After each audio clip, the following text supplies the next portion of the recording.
10 জন লোক লাগবে, যারা যারা কাজের প্রয়োজন আমার সাথে যোগাযোগ করবেন। কাফেলা খরচ নিজের বা 2000 টাকা কাফেলা খরচ লাগবে, এত টাকা বেতন। হ্যালো, আসসালামু আলাইকুম। সবাই কেমন আছেন? আশা করি ভালো আছেন। আপনাদের দোয়ায় আলহামদুলিল্লাহ আমি অনেক ভালো আছি। যারা সৌদি আরব পাচ্ছেন, এসে কাজ পাচ্ছেন না, তাদের জন্য এই ভিডিওটা করা। ভাই, বর্তমান সৌদি আরব দালালের অভাব নেই।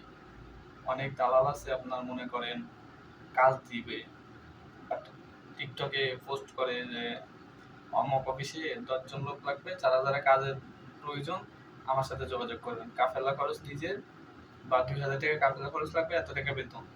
ভাই, এদের থেকে দূরে থাকেন। এরা মূলত কখনো আপনাকে কাজ দিতে পারবে না। এদের কাম হচ্ছে দালালি করা।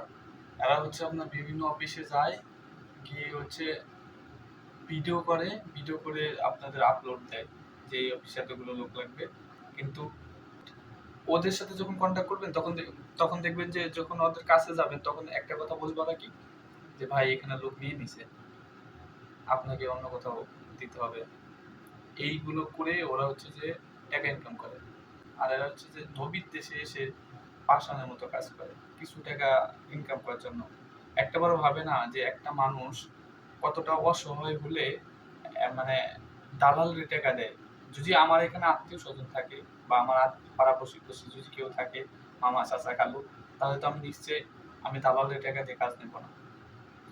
আমাদের কেউ নেই বলে আমরা দালালকে টাকা দিয়ে কাজ নিই। কিন্তু আমার কথা হচ্ছে যে দালাল 2 টাকা খাইবি খা, আমার কোনো প্রবলেম নাই। টাকা দালাল যখন তো কাজ দেবে টাকা নেবি।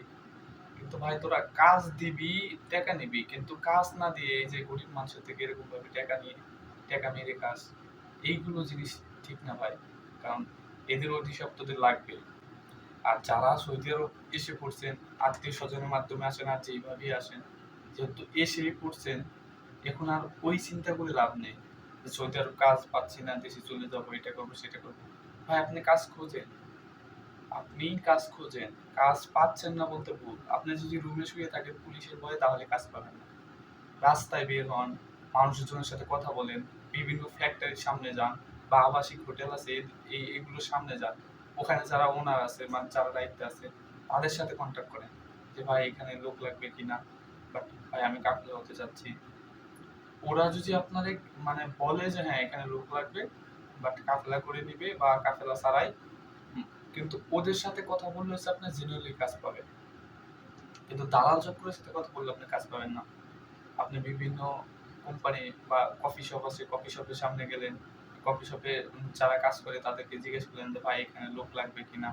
বাট সৌদি আরব বিভিন্ন জায়গায় কিন্তু আমাদের বাংলাদেশি লোক আছে, অ্যাভেলেবল আমাদের বাংলাদেশি লোক। তাহলে আপনারা রুমে শুয়ে থেকে সময় নষ্ট না করে একটু রাস্তায় বের হন, কথা বলেন। বিভিন্ন খাবার হোটেল আছে, আবাসিক হোটেল আছে, বাট কাজ ভাই খুঁজলে কাজের অভাব নেই। কিন্তু রুমে শুয়ে থাকলে পুলিশের ভয়ে যে আমি রুমে শুয়ে থাকবো, আবার শুয়ে থাকবো, ওর বাইরে হলে পুলিশ ধরবে, এই ভয় নিয়ে ভাই বসে থেকে লাভ নেই। আপনি যেহেতু সৌদি আরব এসে পড়ছেন, এখন ভাই ওই চিন্তা করলে লাভ নেই। আমরা সবাই হচ্ছে যে গরিব বাড়ির সন্তান। যারা সৌদি আরব আসি, মিনিমাম লোক হচ্ছে যে হয়তো লোন উঠায় আসি, বাট রিং পিং করে দেশে মানে আসি, কেউ আছে জমি বন্ধক রেখে আসি। এসে যদি আমরা বসে বসে সময় নষ্ট করি, লাভ হবে না ভাই। রাস্তায় বের হন, কাজ খোঁজেন, কাজ খুঁজলে অবশ্যই পাবেন। আর সবসময় একটা কথা, দালালকে কখনো টাকা দিবেন না। দালালকে টাকা দিয়ে দালাল কাজ দিবে বলে পিছনে পিছনে ঘুরাবে, এগুলো করবেন না। আর যারা দালালের মাধ্যমে কাজ দিতে চান, তারা একটা কাজ করবেন, দালালকে জিজ্ঞেস করবেন যে কি কাজ। যদি বলে যে আবাসিক হোটেল বা হচ্ছে যে এই কাজ দিব, তখন আপনারা ওকে বলবেন যে আপনি কি এখানে এই আবাসিক হোটেল আমাকে যেখানে পাঠাচ্ছেন ওখানে কি আগেও লোক পাঠিয়েছেন? যদি বলে হ্যাঁ লোক পাঠাইছি, তাহলে আপনি বলবেন যে ওনার নাম্বার দেন, যে লোক পাঠাইছেন ওর নাম্বার দেন।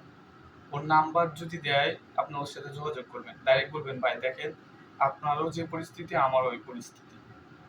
এখন আপনি যদি সত্যি কথা বলেন যে আপনি ওখানে গেছেন, আপনার কাফেলা হবে কিনা, বাট আশায় বিষয়ে আপনার কাজ দিছে কিনা, আর কত স্যালারি, কয় ঘন্টা ডিউটি, এগুলো বলছে কিনা। যদি সে বলে যে হ্যাঁ ভাই আমার এখানে মানে এত ঘন্টা ডিউটি, এত টাকা বেতন, আর কাফেলা করে নেবে, বাট অফিস অনেক ভালো, সেই ক্ষেত্রে আপনি যেতে পারেন। কিন্তু বেশিরভাগ হচ্ছে যে আপনার দালাল কখনো নাম্বার দিবে না, হয়তো দালাল নাম্বার দিলে ওদেরই একজনের নাম্বার দিবে, আপনাকে যাচাই বাছাই করবেন। হয়তো আপনার নাম্বার, যে নাম্বার দিবে আপনার এই দালাল, আপনি দালালের সাথে যে নাম্বার দিয়ে কন্ট্যাক্ট করছেন ওই নাম্বার দিয়ে ওই দালালের সাথে কন্ট্যাক্ট করবেন না। আর যার নাম্বার দিবে আপনি অন্য নাম্বার দিয়ে ট্রাই করবেন যে ভাই আমার কাজ লাগবে, কাজ দিতে পারবেন কিনা। ও যদি দালাল হয় তাহলে 100% বলবে যে আমি আপনাকে কাজ দেব, কি কাজ চান বলেন। আর ও যদি দালাল না হয় তাহলে আপনাকে বলবে যে ভাই আমি তো কাজ দিই না, আমি তো এখানে কাজ করতেছি। যখন কাজ করতে আইসি বা কাজ দিই না বলবে তখন আপনি ওর সাথে কন্ট্যাক্ট করতে হবে যে ভাই এরকম এরকম আমি যেতে চাচ্ছি, বা আমি এখন এরকম যাইতে চাই। বা হতে পারে যে আপনি ওরে বলবেন যে ভাই তোমার ওখানে লোক লাগলে তুমি আমার একটু নেও, ভাই আমার এরকম সিস্টেম। তখন ও যদি নিতে চায় আপনি ওর সাথে কন্ট্যাক্ট করে যাবেন, ওর সাথে কন্ট্যাক্ট করে যাবেন। দালাল এগুলো বলবেন না, বলবেন যে দালাল বলার দরকার নেই, আপনি ওর সাথে কন্ট্যাক্ট করে চলে গেলেন। সেক্ষেত্রে আপনি জেনারেলি কাজ পাবেন আর ওইখানে টাকা আপনার কম লাগবে। কিন্তু দালাল যদি আপনার এরকম বক্কচক্কর নাম্বার না দেয় তাহলে ভাববেন যে এর মধ্যে মানে কোনো ভেজাল আছে। আর ভাই একটা কথা, রুমে শুয়ে শুয়ে সময় নষ্ট করেন না, কাজ খোঁজেন, ইনশাল্লাহ কাজ পাবেন। যেহেতু এসে পড়ছেন এত বেশি ঋণ ঋণ পিন করে, এখন আর দেশে যাওয়ার কথা ভাইবেন না ভাই। সবাই ভালো থাকবেন, সুস্থ থাকবেন। আর আমার চ্যানেলে যদি নতুন হয়ে থাকেন চ্যানেলটা সাবস্ক্রাইব করবেন। আসসালামু আলাইকুম, ভালো থাকবেন।